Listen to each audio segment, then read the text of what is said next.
बकिया video देखने से पहले वीडियो को लाइक करें, राहम टीवी चैनल को सब्सक्राइब करें और बेल आइकन पर क्लिक करें। शुक्रिया। आज जो रबीउल अव्वल के हवाले से जी तफसीर इब्न मुखल्लद जी, ये बड़ी बेनज़ीर तफसीर है और इब्न हज़म रहमतुल्लाह ने लिखा कि ऐसी किताब पहले कभी नहीं लिखी गई जी।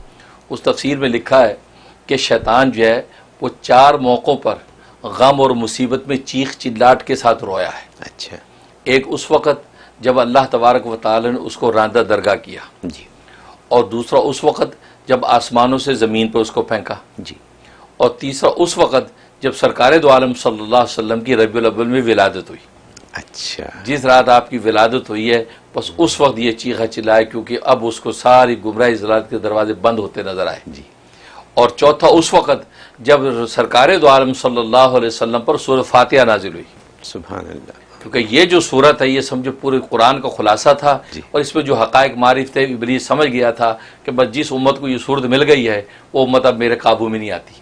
तभी आपने देखा कि हर नमाज की हर रकत में सूरह फातिहा ज़रूरी है जी। बाद में सूरत मिलाएं, बाद में नहीं मिलाएं, बाद लेकिन फातिहा पढ़नी है। तो मालूम ही हुआ कि ये सूरह फातिहा अजीब हक़ाइक़ का मजमुआ था।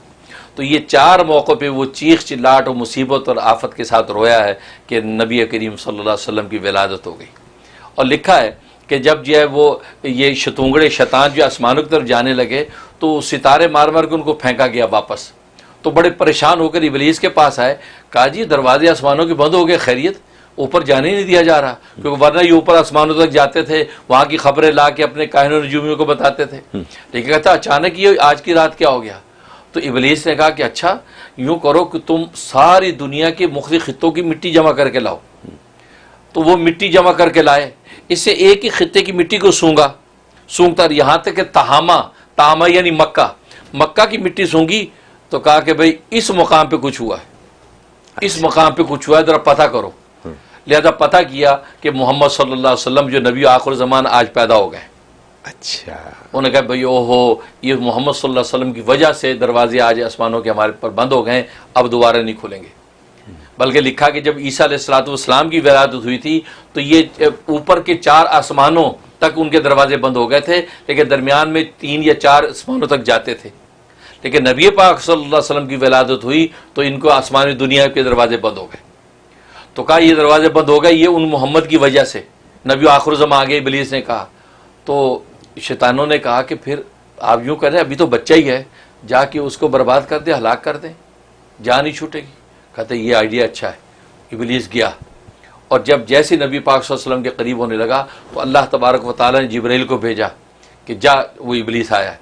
तो जिब्रील आया और जिब्रील ने ऐसी ज़ोर से उसको ठोकर मारी है कि वो मुल्क के अदल में दूर कूस जाके गिरा, मुँह के बल गिरा और उसको दूर कर दिया। यानी उसने नबी पाक पे ये तसर्रुफ़ की कोशिश की।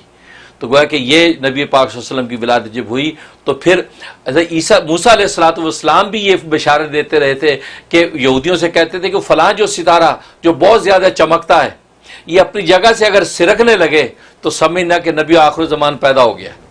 अच्छा, तो मक्का के अंदर यहूदी एक राहिब था, उसने देखा कि वो सितारा अपनी जगह से सिरका तो वो पहाड़ी पे चढ़ के चीखा, अपने यहूदियों को बुलाया, कहा कि बस अब तुम्हारी बर्बादी का वक्त शुरू हो गया, क्योंकि नबूवत बनी इसराइल से निकलकर बनी इस्माइल में चली गई है, क्योंकि वो सितारा सिरक गया।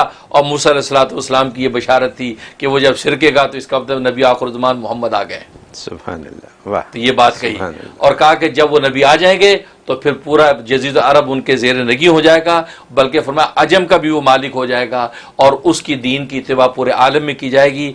अब जो है वो पहले दिन सारे के सारे मनसूख हो जाएंगे। ये जनाब उस यहूदी ने बात कही, क्या कहा कि वो मोहम्मद आज आ गए। इसे नबी पाक सल्लल्लाहु अलैहि वसल्लम का आना रबीउल अव्वल में ये कोई मामूली नेमत नहीं है कि तभी तो वो बदबख्त इब्लीस चीख रहा है, चिल्ला रहा है कि ये नेमत इस उम्मत को मिल गई कि मोहम्मद सल्लल्लाहु अलैहि वसल्लम आ गए। तो लिहाजा इस महीने के अंदर कसरत से सलात व सलाम नबी करीम सल्लल्लाहु अलैहि वसल्लम पर पढ़ा जाए और ज़्यादा से ज़्यादा उनके लिए सदक़ात किए जाएँ, नबी पाक को उसका इसाले सवाब किया जाए। क्योंकि अबू बकर सिद्दीक़ रज़ी अल्लाह तआला अन्हु घर बैठे एक मरतबा रो रहे हैं। घर वालों ने पूछा खैरियत, आप क्यों रो रहे हैं? कहा कि मैं रो इसलिए रहा हूँ, मैं चाहता हूँ कि नबी करीम सल्लल्लाहु अलैहि वसल्लम को अपना माल पेश करूँ, उनको अपना माल पेश करूँ, लेकिन देने वाला हाथ ऊपर होता है, लेने वाला हाथ नीचे होता है। تو مجھے یہ بے ادبی لگ رہی ہے کہ میں پیش کروں نبی وصول کریں تو ان کا ہاتھ نیچے میرا ہاتھ اوپر ہو اور یہ اوپر والا ہاتھ بہتر ہوتا ہے. میں یہ بے ادبی نہیں کرنا چاہتا. میں اللہ سے رو کے یہ دعا کر رہا ہوں کہ اللہ ان کے دل میں یہ بات ڈال دے کہ میرے مال کو اپنا مال سمجھ کے خرچ کریں. اچھا لینے دینے کی بات ہی نہ ہو. تو وہی ہوا کہ دعا قبول ہو گئی اور نبی کریم صلی اللہ علیہ وسلم جو ہے ابو بکر کے مال کو اپنا مال سمجھ کے خرچ کرتے تھے. اور آپ نے فرمایا تھا کہ ابو بکر دنیا کے اندر ابو بکر سے بڑھ کر میرا کوئی محسن نہیں ہے جس نے اپنی خدمت اور مال کے ذریعے سے میری خدمت کی ہے کہ اس کا احسان کا بدلہ میں دنیا میں نہیں اتار سکا. اس نے ظاہری خدمت بھی کی اور مال بھی جو اس نے مجھ پر لٹایا ہے. تو گویا کہ ابو بکر آپ پر مال لٹا رہے ہیں.